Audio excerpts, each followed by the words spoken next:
Hello, good morning, students. We will see something about SAD now. SAD, System Analysis and Design. Okay.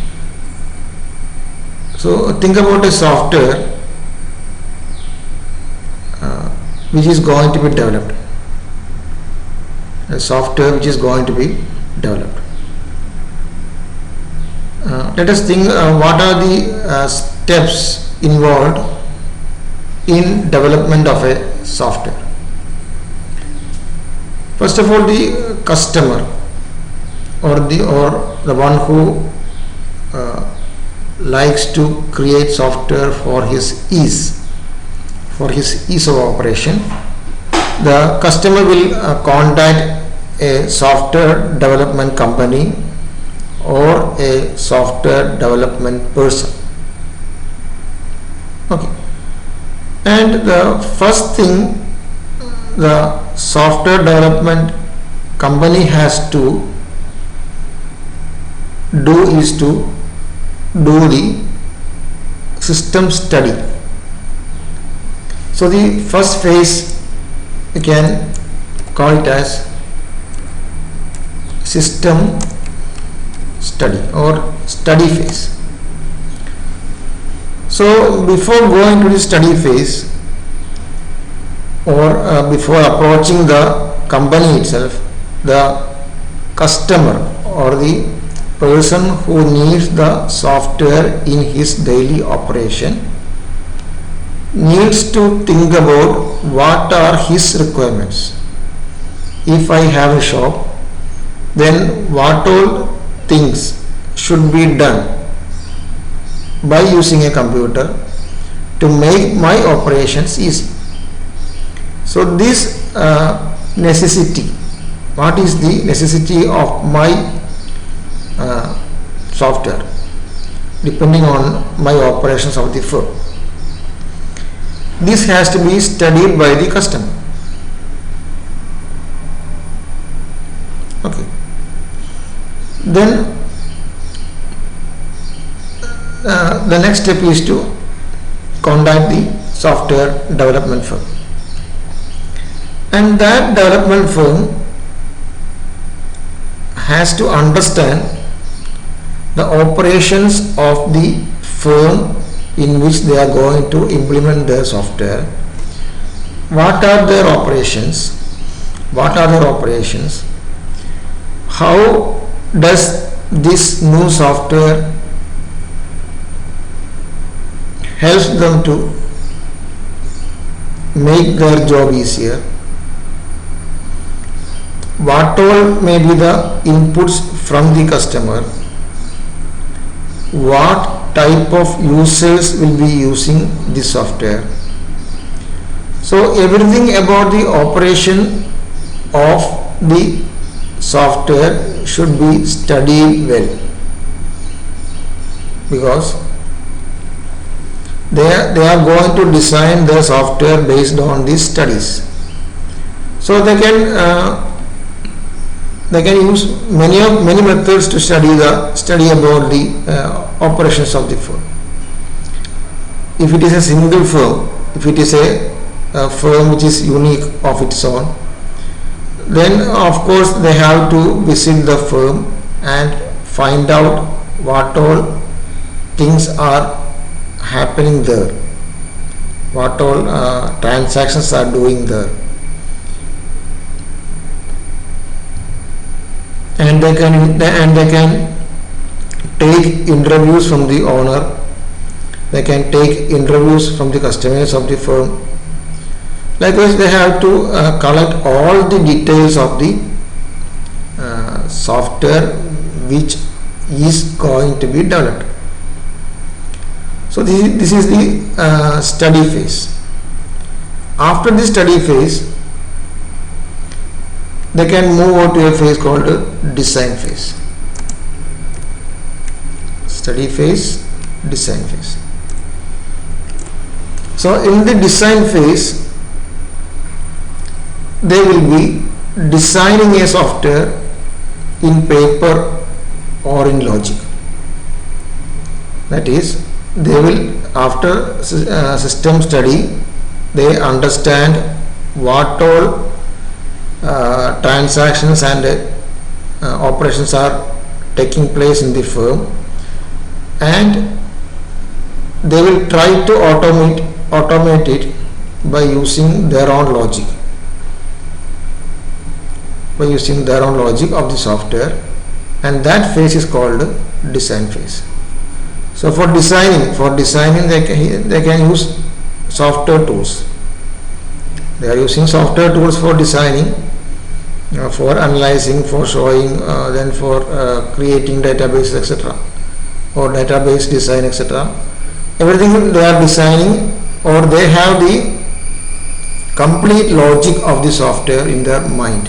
Now, mind means they have it in black and white.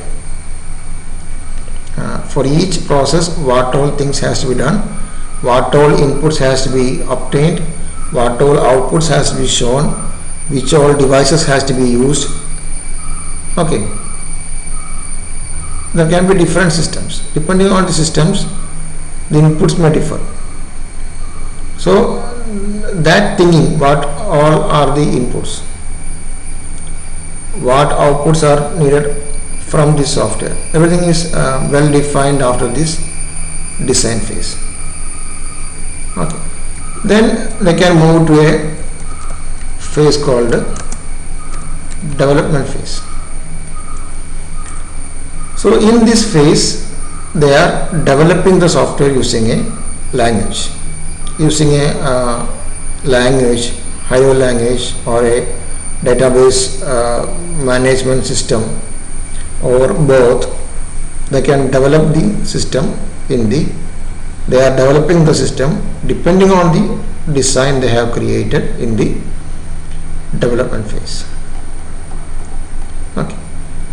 Next is operational phase.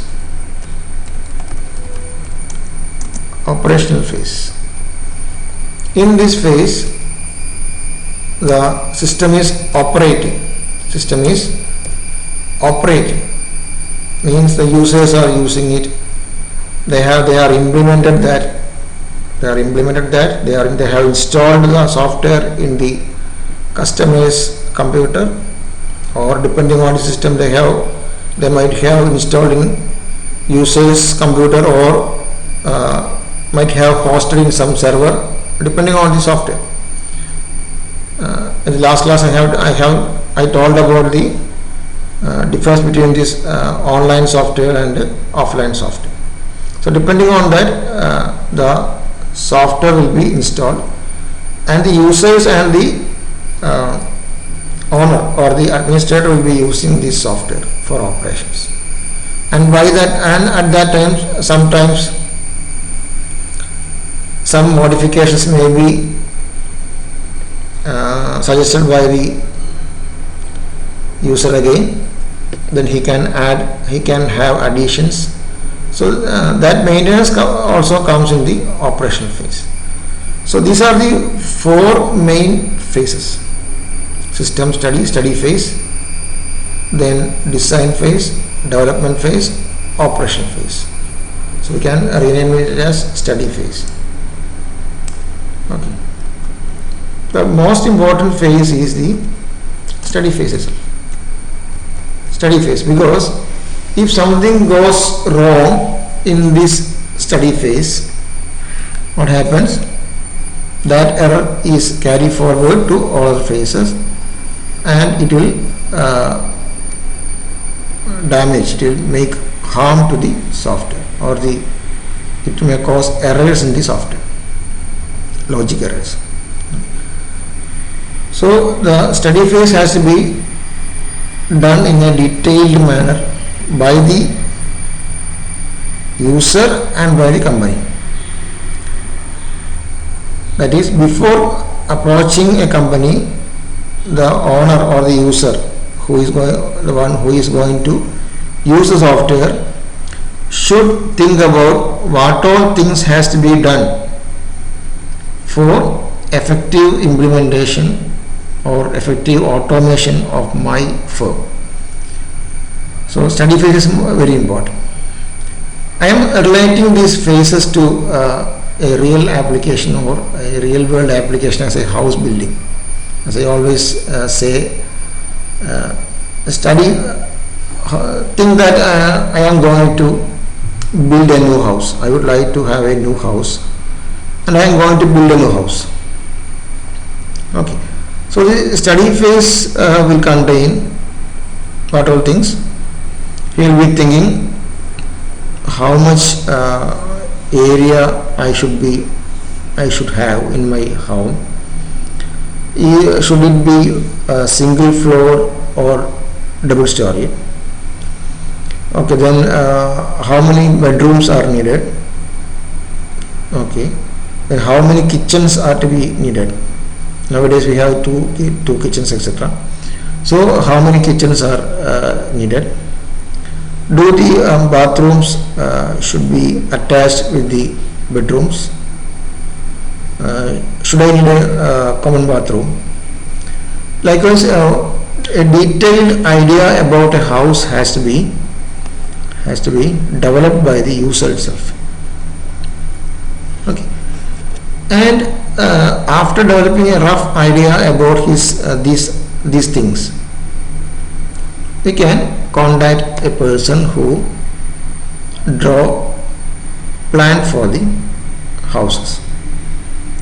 Okay, there comes the role of the software combiner. So we will be conveying our idea to the plan maker, okay, architect, and he will be drawing some designs depending on our necessities, and he will be interacting with the user whenever he completes a plan, and the user will suggest modifications, and after a series of sittings or series of meetings, they can finalize the design. So we call this as a plan of the house.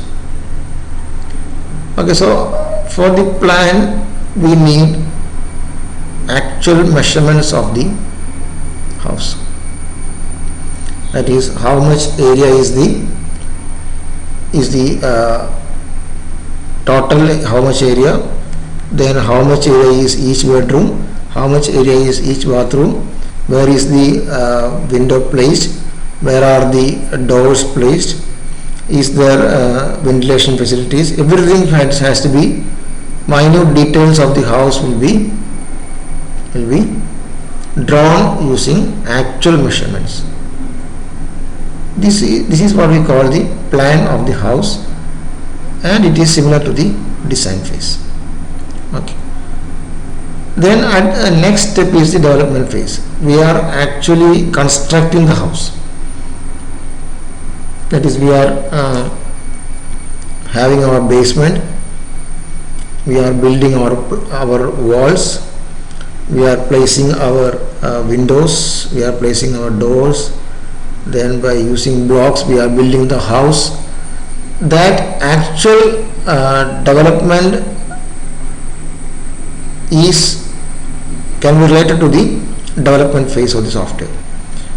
So actual construction or implementation, that logic implementation is done at the development phase.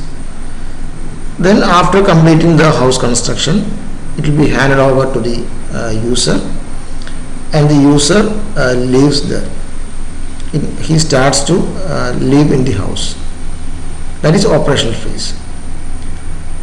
So similar to this, it is what I need to convey is that the software development life cycle, this we call it as SDLC, software development life cycle, can be related to a real world situation like a house making. Okay. So please correlate these two and have the correct idea, formulate the correct idea in your mind. Okay. So see you in the next class. Thank you.